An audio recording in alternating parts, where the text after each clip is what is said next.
특별 새벽 기도회를 통해서 함께 모여 기도할 수 있도록 하나님 은혜 주셔서 너무나 감사합니다. 이제 한 주간 저희가 예수님의 십자가의 길을 한번 조용히 묵묵히 말씀을 통해서 확인하고 내 삶을 조금 점검하고 매번 지나가는 날짜가 아니라 새롭게 변화되는 날로 우리가 한 주간 지냈으면 좋겠습니다. 오늘 우리가 봐야 될 말씀은 뭐냐면 주님께서 이제 재판을 받으시는 그 광경이 오늘 성경을 통해서 기록되어져 있습니다. 산헤드린이라는 곳이 있어요. 산헤드린이 뭐냐면 유대 지역의 최고 법정기관이에요. 지금으로 말하면 대법원과 같은 곳이죠. 이 산헤드린에 주님이 서시게 돼요.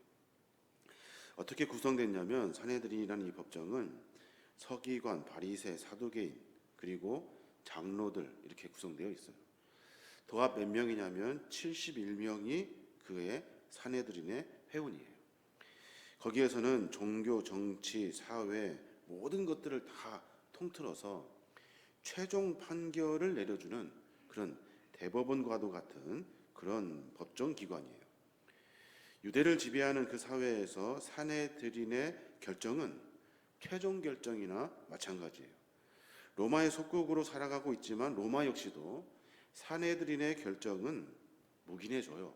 아무리 잘못되어도 그 정도는 다 이렇게 넘어가 준다고요. 무슨 말이냐면 종교 지도자들과 유대 종교 지도자들과 로마의 정치인들이 결탁이 되어 있거든요. 그래서 무엇을 결정해도 로마인들은 그냥 그렇게 받아주는 거예요. 예수님의 재판의 광경을 많이 보면 특별한 것들이 몇 가지가 이렇게 기록되어져 있습니다. 그 첫 번째가 뭐냐면 너무나도 빠른 시간 안에 일이 결정이 된다는 거예요.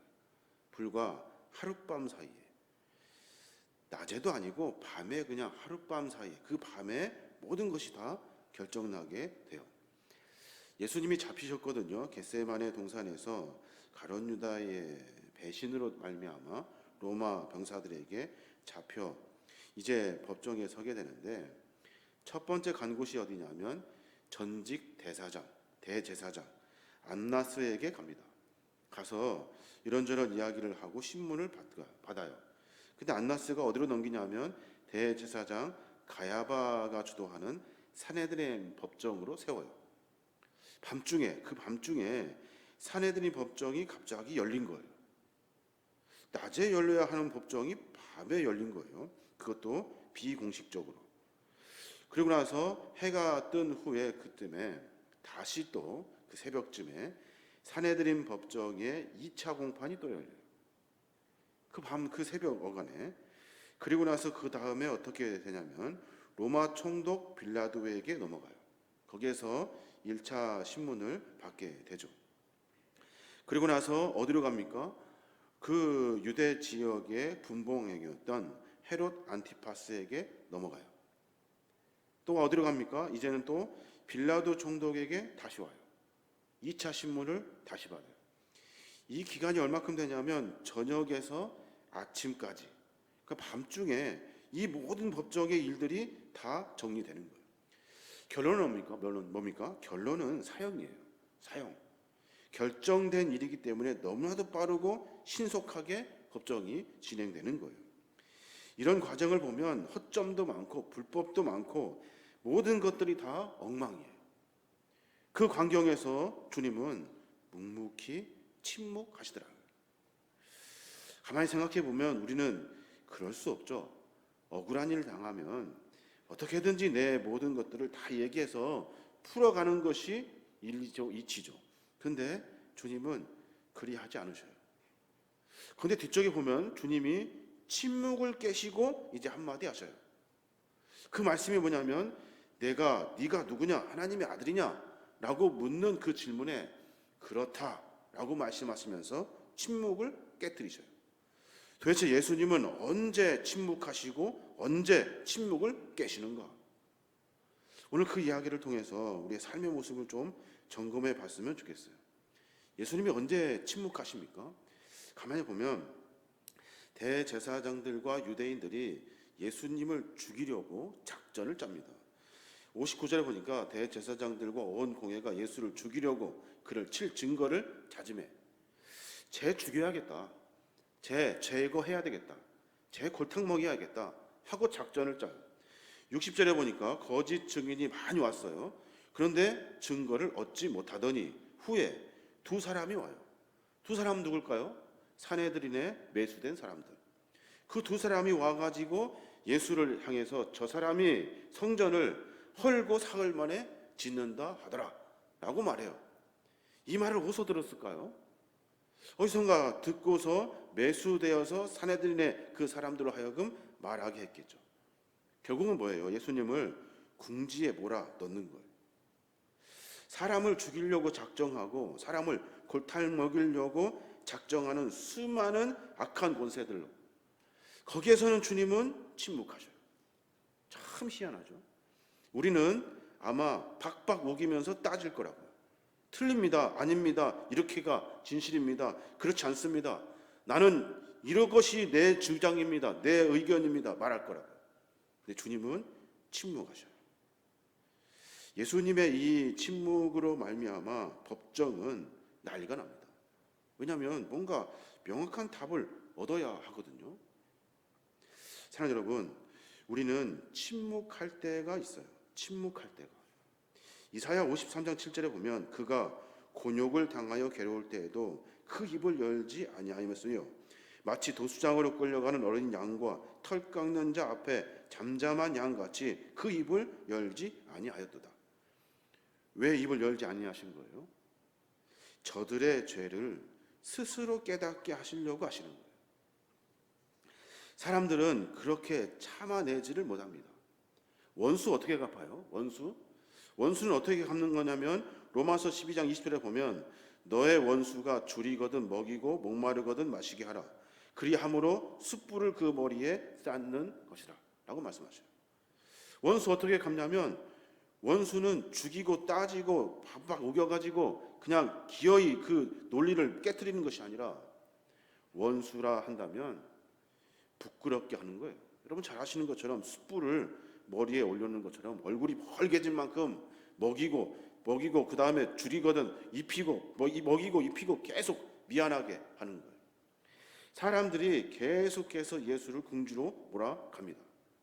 그러면서 예수님과 함께 있는 모든 사람들은 자기가 스스로 하는 모든 일들 가운데 일이 되어지지 않으니까 화내고 분내지만 그 안에 스스로 자기 자신을 돌아볼 수 있는 기회마저도 다 놓쳐버리고 말아요.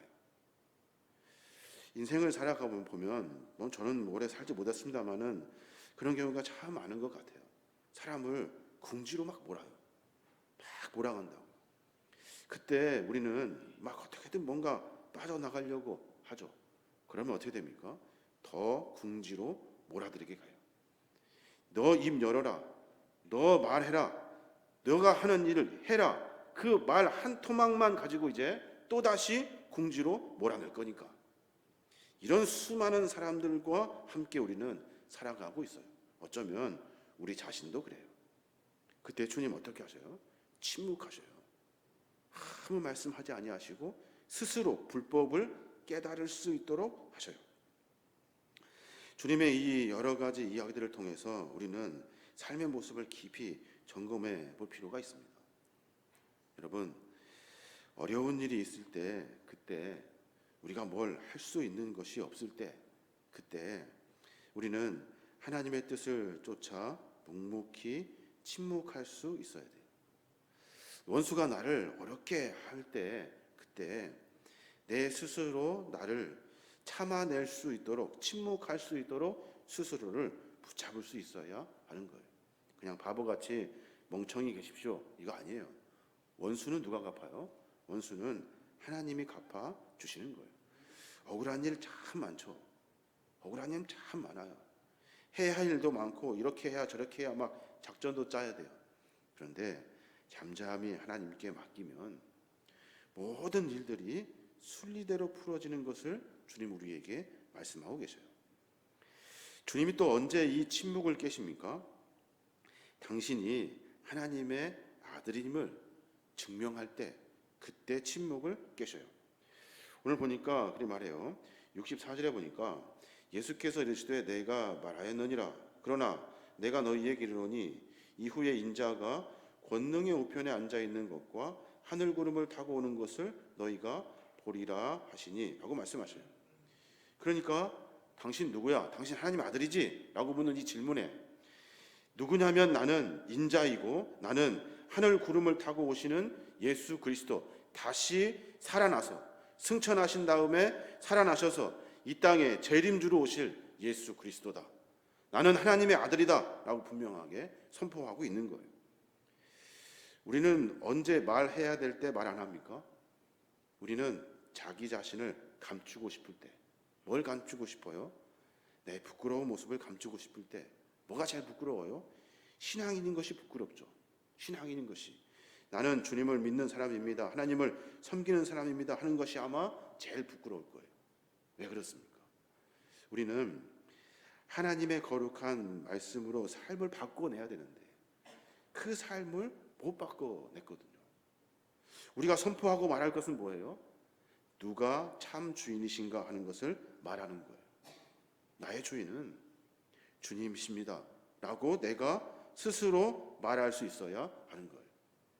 이 말과 고백을 통해서 나는 하나님의 자녀가 되어지는 거고, 나는 이 말과 고백을 통해서 하나님이 어떤 분이신지 스스로를 알게 되는 것이고, 내가 고백하고 말함을 통해서 내 삶이 다른 사람들에게 하나님을 드러내는 영광의 삶을 살게 되는 거예요.